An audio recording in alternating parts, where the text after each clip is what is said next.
Hey everybody, welcome back to the show. This is Sheep Guarding Llama. I'm Scott Allen Miller. It is the 1st of June 2020. Of course, I'm recording this at the end of the week because I've been busy, and it is Monday, and I spent, obviously I did work today because it's Monday, like there's actually work to do, but put in quite a bit of time doing editing of the latest Take Flight, which is episode 3 on YouTube, and it went up tonight. Got really good feedback compared to the other episodes, just like the number of people and stuff watching it right away on the first day. We had quite a bit, posted pretty late and had quite a bit even before going to bed tonight, so that was really great. That pretty much took up my day. I was really busy with that today, and then busy once it gets posted. I got to let everybody know that it's there and post to Instagram and Twitter, and Dominica's going to post tomorrow on Facebook and all that. But get them all ready and set to go, and check it on all the accounts and make sure all the things work, and get all the there's tweaks after you post it, and you got to get the write-up done right.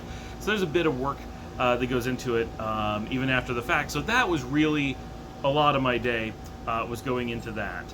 Beyond that, obviously, the huge thing going on, that kind of distracts me. So yesterday and today, there was a bit of that. But the big thing going on is we found a property in San Juan del Sur, Nicaragua, that we like. Now, this is, if you're counting, number 3, right? We had one where we went and didn't make an official offer, but we did talk to an owner, and he gave us he was not willing to talk at a kind of price that we were willing to consider, because their property was kind of crap, and we were going to have to literally bulldoze it and start over, and it just wasn't going to make sense.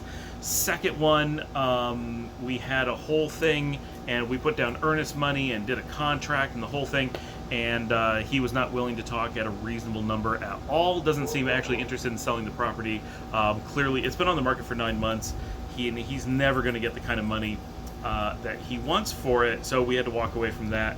And at the end of the day, we really like that property. I don't want to sound like sour grapey, but no property is perfect. That one was going to be higher money, and it was a really awkward property. Absolutely gorgeous. I would have been happy with it. But I told the real estate agent, like, we would have gone $80,000 over the offer, but because he wouldn't talk to us, we walked away. We're like, we're not even going to discuss it. And he's like, well, I'll go back and talk to him. I'm like, don't. I don't want anything to do with him, right? Burn that bridge. He doesn't want to sell. I'm not going to waste my time, and I'm not going to let him get me emotionally involved and try to get the price up. But we had a cap we were willing to go to, and we never even had a discussion that approached it, right? We offered a number that we thought was reasonable as a starting point. We were willing to go above what we felt was really reasonable, which shows that we were making bad decision making probably, but he wasn't willing to talk. So real estate, you can't get emotional. You gotta be like, whoa, I'm not going to get a good deal. Not for me, but we're excited because we found another property, and we've been looking at this one for a little while, so it's not like we found it after the fact.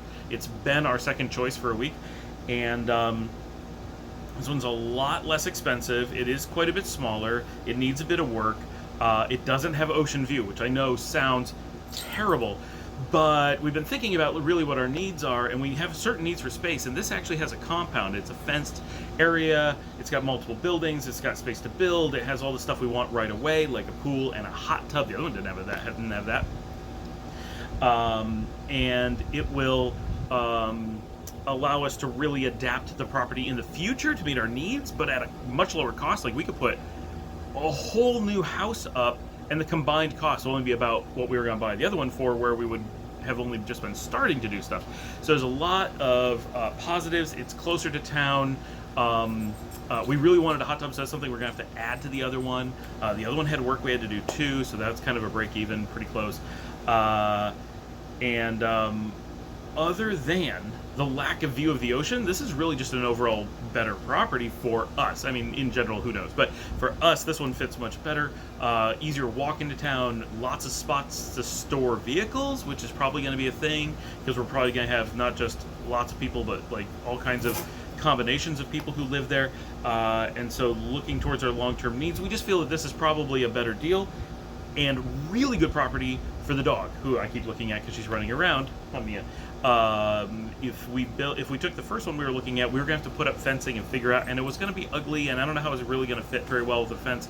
This one's a fenced compound, so we just move in. The dog just has a giant yard to run around, half acre, and they've already said that we could potentially buy the land around it, because it's a farm that's unused, that has all this unallocated land around it. There's nothing near it in any direction. It's really just jungle. So there's the potential to buy, not a lot more, we don't want a lot of space, but maybe another quarter acre around the house to have a little bit more space to play with. And there is specifically a spot directly across the driveway that looks like it should go with the house and would be perfect to have just a little bit more space to work with, because there's some stuff on the property that you need. That you gotta have a water tower, because it's got its own well, it's got its own sewage, it's outside the village. It's technically within the city limits, but it's outside of one of the barrios, so it's not on municipals.